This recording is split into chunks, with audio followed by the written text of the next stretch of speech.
warahmatullahi wabarakatuh. Alhamdulillahilladzi khalaqal mauta wal hayata liyabluwakum ayyukum ahsanu amala.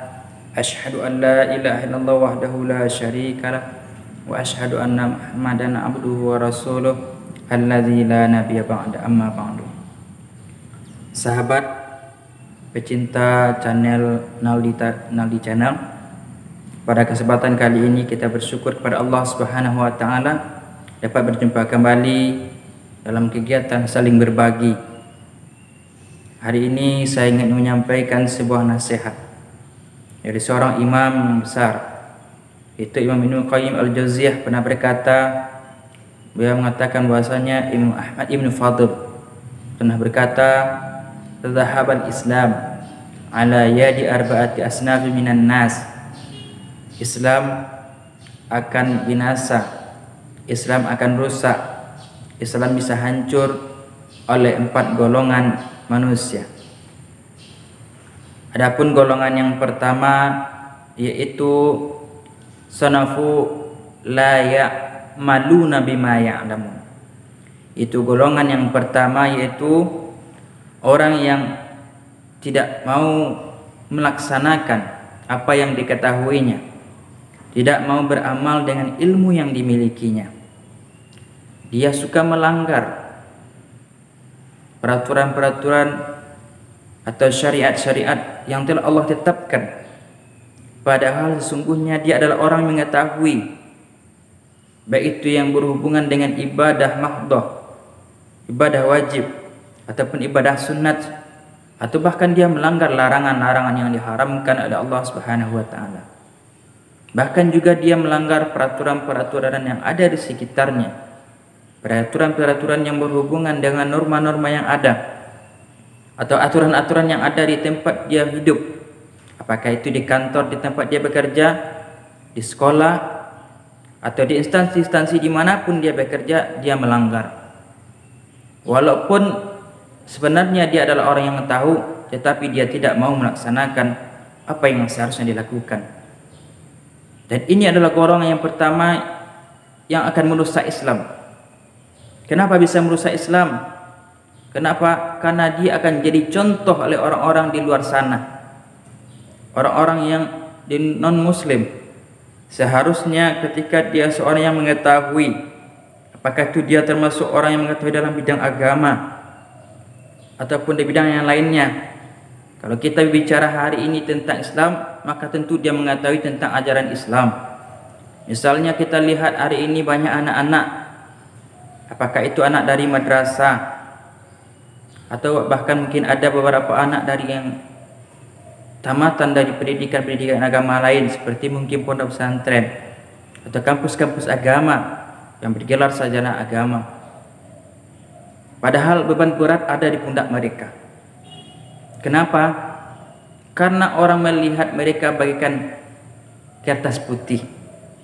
Ketika melakukan sebuah kesalahan satu saja, maka orang akan menganggap dia, akan mencap mereka. Akan tetapi hari ini orang-orang yang memiliki ilmu agama tersebut banyak yang melanggar aturan yang Allah tetapkan. Ada yang tidak sholat, ada yang tidak mau puasa, bahkan yang perempuan ada yang tidak mau berjilbab sebagaimana Allah perintahkan, tidak mau menutup aurat. Mereka hidup dengan budaya hedonis, budaya bebas, free, yang tidak mau melaksanakan ajaran Islam dengan benar. Alangkah mirisnya kita lihat orang-orang yang seharusnya menjadi contoh di tengah masyarakat, justru mereka yang menjadi orang yang pertama memberikan contoh yang tidak baik. Dan ini adalah orang-orang yang suka merusak Islam dari dalam. Islam, mungkin kita tahu Islam mengajarkan bahwasanya Islam itu mengajarkan kejujuran. Akan tetapi masih banyak sekarang kita lihat, mulai dari kalangan bawah sampai kalangan atas, mulai dari rakyat biasa sampai pejabat elit, mereka suka berbohong. Kata-katanya manis, tetapi kenyataannya jauh dari apa yang diucapkannya. Kata-katanya hanya sebagai lip service saja, pemanis kata saja. Kalau kata-katanya sungguh menggoda, sungguh menarik perhatian, sungguh membuat orang terlena, akan tetapi kenyataan di lapangan jauh dari yang diharapkan. Mungkin kita lihat, mereka tahu bahwasanya Islam melarang yang namanya suap menyuap. Akan tetapi ini sudah menjadi kebudayaan, jadi budaya di tengah masyarakat kita. Bahkan pelakunya banyak umat Islam, baik itu umat Islam yang biasa, yang terpelajar, bahkan dia seorang tokoh sekalipun. Mungkin kita lihat di tempat-tempat, di kantor-kantor instansi, ada kita lihat selamat datang di kantor bebas calo, di kantor berintegritas. Akan tetapi ketika kita mengalami, ternyata di sana hanya slogan saja, hanya spanduk saja, tidak ada kenyataan. Itu hanya sebagai simbol saja bahwasanya mereka telah melaksanakan peraturan di mana di sana harus ditempelkan spanduk. Oleh karena itu, mudah-mudahan kita dijauhkan dari golongan orang yang pertama ini, itu orang-orang yang mengetahui sebuah aturan tetapi dia yang justru melanggar. Dia tahu bahwasanya siapa yang berbuat pasti akan menuai, siapa yang berbuat baik pasti akan memperoleh balasan. In ahsantum ahsantum li anfusikum, kata Allah. Jika kamu berbuat baik, maka kebaikan itu akan kembali kepadamu. Wa in asatum falaha, maka jika kamu berbuat jelek, maka juga akan memperoleh kejelekan tersebut. Oleh karena itu, saya ingatkan diri saya sendiri dan kita semua yang mendengar, ingatkanlah saudara-saudara kita yang suka melanggar ini, agar kembali ke jalan yang benar sesuai aturan yang ada. Jangan hanya pemanis kata, pemilis lip service saja. Ingat, kita hidup di dunia ini bukan untuk hidup selama-lamanya. Kita di dunia ini adalah sebagai tempat ad-dunya mazru'atul akhirah. Dunia ini ladangnya untuk akhirat. Artinya kita hidup di dunia ini untuk mempersiapkan kehidupan kita di kampung akhirat. Itu yang pertama, yaitu orang-orang yang mengetahui ajaran Islam, apakah dia mengetahui secara keseluruhan ataupun sebahagian, tetapi dia tidak mau mengamalkannya. Bahkan dia termasuk orang yang suka melanggar aturan-aturan tersebut. Yang kedua, sanafu ya'maluna bima la ya'lamun. Ini kebalikan dari kelompok yang pertama tadi. Yang kedua ini suka beramal, suka beribadah, akan tetapi ibadahnya jauh dari yang disyariatkan oleh agama. Mereka tidak tahu dengan dalil-dalil landasan sebagai landasan sebuah ibadah itu dilaksanakan. Kenapa? Mereka hanya ikut-ikutan. Mereka hanya mengatakan ini yang dapat kami dari guru kami. Padahal belum tentu apa yang didapatkan oleh guru tersebut semuanya benar. Lalu bagaimana caranya? Makanya kita harus belajar. Utlubul ilma minal mahdi ilal lahdi, kata orang Arab. Tuntutlah ilmu itu dari buayan sampai liang lahat. Kalau orang barat mengatakan long life education, belajar sepanjang hayat. Tidak ada istilahnya belajar hanya di sekolah, di madrasah, di kampus, ataupun dimanapun. Akan tetapi belajar itu di mana saja. Bisa kita lihat sekarang ini belajar dengan media sosial, YouTube, internet dan lain sebagainya, baca buku atau menghadiri kajian-kajian, ceramah-ceramah tabligh akbar dari ustaz-ustaz. Supaya apa? Supaya kita tidak termasuk orang-orang yang beramal tetapi tidak tahu landasannya. Kenapa? Karena syarat diterimanya ibadah itu yang pertama adalah ikhlas, yang kedua ittiba, Mungkin dia ikhlas tapi tidak ittiba. Ittiba itu apa maksudnya? Mengikuti apa yang dicontohkan oleh Rasulullah Shallallahu Alaihi Wasallam. Tentu ada landasannya. Apakah itu ketika dia berpuasa sunat? Dia harus tahu itu dalilnya, landasannya. Jangan nanti dia capek-capek beribadah, ternyata ibadahnya ditolak. Kenapa? Karena tidak ada landasannya. Lalu bagaimana? Makanya kita harus belajar. Fas'alu ahla dzikri in kuntum la ta'lamun. Bertanyalah kamu kepada orang yang tahu jika kamu tidak tahu. Maka ketika persoalan agama, tentu kita mesti bertanya kepada para ulama, para asatiz dan lain sebagainya. Hari ini tidak sulit untuk menemukan sebuah jawaban dari pertanyaan yang mungkin selama ini terletak di benak kita. Kenapa? Hari ini sangat mudah sekali kita menemukan jawaban dari sebuah pertanyaan yang mungkin selama ini sulit kita temukan jawaban. Kenapa? Tinggal kita cari di YouTube, kita cari ustaz-ustaz, atau mungkin kita baca buku-buku yang banyak bertebaran tentang ajaran Islam, atau kita bertanya langsung kepada ustaz yang ada di sekitar kita, yang tentu ustaznya memang berkompeten, yang benar-benar tahu dengan ajaran itu, yang ajaran Islam tersebut. Itu yang kedua. Kenapa dia merusak yang kedua ini? Kenapa? Karena orang mengatakan si Anu itu adalah ahli ibadah, dia ibadahnya baik.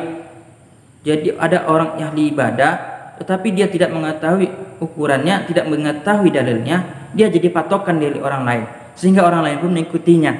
Akibatnya apa? Akibatnya ini akan turun temurun yang dapat merusak ajaran Islam yang sebenarnya. Orang ibadah hanya ikut-ikutan tanpa tahu dalilnya. Itu golongan yang kedua. Golongan yang ketiga, sonafu la ya'maluna wa la ya'lamun. Ini golongan yang ketiga ini adalah orang yang tidak beramal dan tidak pula mengetahui. Artinya dia adalah orang-orang yang tidak mau tahu, cuek saja, hidupnya hanya untuk dunia ini saja. Yang dipikirkan dalam pikirannya bangun tidur sampai tidur lagi adalah dunia. Bagaimana dia bisa menumpuk harta sebanyak-banyaknya, bagaimana dia bekerja itu mendapatkan pangkat yang tinggi, dia bisa mengumpulkan harta untuk anak cucu keturunannya. Dia tidak memikirkan halal dan haram, tidak memikirkan hablum minallah, hubungannya dengan Allah Subhanahu wa taala. Ini juga akan merusak ajaran Islam. Kenapa? Mereka orang seperti ini tidak ada bedanya dengan orang-orang di luar Islam. Kenapa? Yang dipikirkan hanya dunia. Dan orang seperti ini biasanya takut mati, cinta dunia. Hubbud dunia wa karahatul maut. Cinta dunia dan takut mati. Kenapa? Dia hanya dalam pikirannya itu dunia, harta. Jika dia seorang pebisnis, maka dia akan menghalalkan segala cara untuk melancarkan bisnisnya. Jika seorang dia pejabat, maka dia akan menjilat ke atas supaya dia naik jabatannya dengan menghalalkan segala caranya, apakah itu dengan menindas bawahannya dengan berbagai cara. Ini adalah golongan yang ketiga yang amat sangat disedihkan yang dapat merusak Islam. Dan golongan yang keempat, golongan yang terakhir adalah yamna'un nas minat ta'allum. Ini golongan yang keempat ini yaitu orang yang melarang manusia dari belajar, apakah belajar agama ataupun belajar yang lainnya. Bagaimana cara melarang orang lain belajar agama? Ya mungkin saja dengan peraturan-peraturan yang dibuat, dengan kebijakan-kebijakan yang dibuat, ataupun dengan melarang, membubarkan orang mengikuti pengajian, tidak membolehkan orang mengikuti pengajian, atau mungkin dengan menyebarkan pikiran-pikiran yang dapat merusak Islam. Bisa jadi mungkin dengan slogan-slogan yang disampaikannya, lebih baik kafir daripada jujur tapi bohong, lebih baik kafir daripada jujur daripada muslim tapi tidak korupsi. Ini kan sebuah slogan-slogan yang dapat merusak pikiran umat Islam.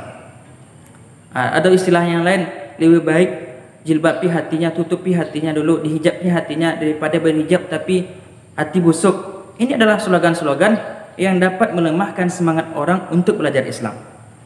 Ini adalah golongan yang amat cukup berbahaya, sangat berbahaya. Kenapa? Karena dapat merusak Islam. Orang yang seharusnya belajar Islam dengan semangat, gara-gara golongan ini dia melemahkan semangat orang untuk belajar agama, dengan membuat slogan-slogan orang yang belajar agama dengan slogan yang jelek, dengan image-image yang jelek, misalkan radikal dan lain sebagainya, maka tentu ketika umat Islam tidak mengerti dengan agamanya, jauh dari agamanya, tentu umat Islam akan menjadi umat yang tertinggal, umat yang akan mengikuti hawa nafsunya saja. Dan ini sesuai dengan keinginan orang-orang yang tidak suka dengan Islam, orang-orang yang benci dengan Islam. Oleh karena itu, marilah kita ingatkan saudara kita atau bahkan diri kita sendiri, teman kita, tetangga kita, jika ada orang-orang seperti ini, mari kita ingatkan. Qu anfusakum wa ahlikum nara. Jagalah dirimu dan keluargamu dari api neraka. Dari orang-orang yang seperti ini, orang yang tidak mengamalkan ilmu yang diketahuinya, orang yang beramal tapi tidak tahu dalilnya. Kemudian yang ketiga, orang yang tidak mau tahu sama sekali, tidak memiliki ilmu, bahkan juga tidak beramal. Kemudian yang keempat, orang yang suka melarang orang dari menuntut ilmu, khususnya dari menuntut ilmu agama, sehingga ini dapat merusak ajaran Islam. Kenapa? Karena tentu ketika ajaran Islam selalu rusak, umat selalu rusak, maka Islam tidak akan bisa jaya. Islam akan hanya menjadi mainan oleh orang-orang yang tidak senang dengan Islam. Mungkin hanya itu yang dapat saya sampaikan pada kesempatan kali ini. Mudah-mudahan ada manfaatnya bagi saya menyampaikan dan bagi pemirsa yang menonton channel ini. Jika ada manfaatnya, silakan di-share kepada kawan-kawannya dan jangan lupa untuk di-subscribe. Akhir kalam, billahi taufiq wal hidayah. Assalamualaikum warahmatullahi wabarakatuh.